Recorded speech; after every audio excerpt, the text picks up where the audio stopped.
SSLC ಪರೀಕ್ಷಾ ಪದ್ಧತಿಯಲ್ಲಿ 35ರಿಂದ 33 ಆಂತರಿಕ ಅಂಕ ಇವೆಲ್ಲ ಪರಿಗಣಿಸಿರತಕ್ಕಂಥದ್ದು ಇಡೀ ರಾಜ್ಯದಲ್ಲಿ 1 ಕೋಟಿ ಮಕ್ಕಳಿಗೆ ಸಿಕ್ಕಂತಹ ನ್ಯಾಯ. ಇದು ಸ್ವಾಗತಾರ್ಹ ಆರೋಗ್ಯವಾದ ಬೆಳವಣಿಗೆ. ಲಕ್ಷಾಂತರ ಮಕ್ಕಳಿಗೆ ಎಲ್ಲೋ ಒಂದು ಕಡೆ ಅವರ ಕೈ ಹಿಡಿದು ಮುಂದಿನ ಶಿಕ್ಷಣಕ್ಕೆ ನಾಂದಿ ಆಗತಕ್ಕಂಥ ಒಂದು ಕ್ರಮ. ಅದರ ಜೊತೆಗೆ ಮೊದಲನೇ ವಿಷಯ ಏನಿದೆ ಅದು 125ಕ್ಕೆ ಇರತಕ್ಕಂಥದ್ದು. ಆ ಅನ್ಯಾಯ ಕೂಡ ಸರಿಪಡಿಸಬೇಕು.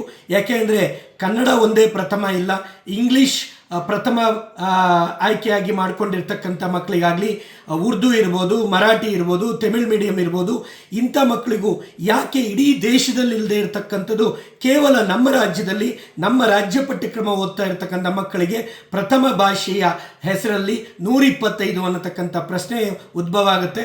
ಸಮಾನ ನ್ಯಾಯದ ಅಡಿಯಲ್ಲಿ ಆ ಮಕ್ಕಳಿಗೆ ಅಲ್ಲಿ ಅನ್ಯಾಯವು ಕೂಡ ತಪ್ಪಿಸಬೇಕಾಗತ್ತೆ.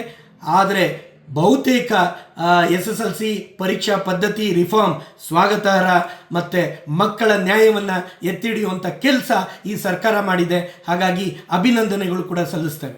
ನಾನು 86 kg ಇದ್ದವಳು 71 kg ಬಂದಿದ್ದೀನಿ. ವಯಸ್ಸಾದ್ಮೇಲೆ ಸ್ಮಾರ್ಟ್ ಆಗಿ ಕಾಣ್ತೀರಾ ಅಂದ್ರೆ ಜಿನ್ನಿ. 126 kg ವೇಟ್ ಇದ್ದು ನಾವು ಈಗ 114 kg ಲೆಕ್ಕ ಬಂದಿದ್ದೀವಿ. ಯಾವುದೇ ಸೈಡ್ ಎಫೆಕ್ಟ್ ಆಗಿಲ್ಲ. 84ರಿಂದ 50 kg ಬಂದೆ, ಆಮೇಲೆ ಸಣ್ಣಗೆ ಫಿಟ್ ಆಗಿದ್ದೀನಿ. ಅದಕ್ಕೆ ನಾನು ಯೂಸ್ ಮಾಡ್ತಾ ಇರೋದು ಜೀನಿ ಸ್ಲಿಮ್. 84ರಿಂದ 50 kg ಬಂದೆ, ಆಮೇಲೆ ಸಣ್ಣಗೆ ಫಿಟ್ ಆಗಿದ್ದೀನಿ. ಅದಕ್ಕೆ ನಾನು ಯೂಸ್ ಮಾಡ್ತಾ ಇರೋದು ಜೀನಿ ಸ್ಲಿಮ್.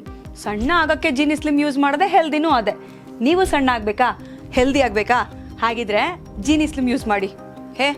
ಸಣ್ಣ ಆಗೋದಕ್ಕೆ ಯಾವುದೋ ಪ್ರಾಡಕ್ಟ್ ಹೇಳ್ತಾ ಇದ್ದಾಳೆ, ಏನಾದರೂ ಸೈಡ್ ಎಫೆಕ್ಟ್ಸ್ ಇದೆ ಅಂತ ಯೋಚನೆ ಮಾಡ್ತಾ ಇದ್ದೀರಾ? ಖಂಡಿತ ಇಲ್ಲ, ಯಾಕಂದರೆ ಇದು ಕೆಮಿಕಲ್ ಫ್ರೀ. ಸಣ್ಣ ಆಗಬೇಕು ಅಂದರೆ ಜೀನಿ ಸ್ಲಿಮ್ ಯೂಸ್ ಮಾಡಿ. ಹೆಚ್ಚಿನ ಮಾಹಿತಿಗೆ ಕೆಳಗೆ ಡಿಸ್ಪ್ಲೇ ಆಗ್ತಿರೋ ನಂಬರ್ಗೆ ಕಾಲ್ ಮಾಡಿ.